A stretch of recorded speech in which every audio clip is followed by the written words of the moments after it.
Sot Edi Rama është takuar me kryeministin e Izraelit Benjamin Netanyahu. Për kë nuk e di, Netanyahu është i akuzuar për krime lufte dhe krime kundër njerëzimit në Gaza nga gjykata penale ndërkombëtare.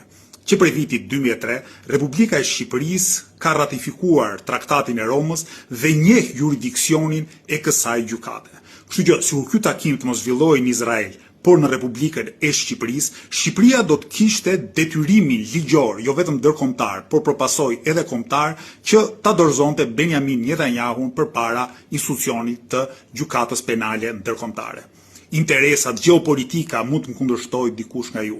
Mirë, po një shtet nuk ka vetëm interesa, po ka edhe dinjitet dhe reputacion në marrëdhëniet ndërkombëtare. Dhe kur humb dinjitetin dhe reputacionin, nuk e ke për gjë pastaj të shkelësh edhe interesat kombëtare, siç kjo qeveri ka bërë rëndom vitet e fundit. Sot është një ditë ku Edi Rama na bën me turp të gjithëve.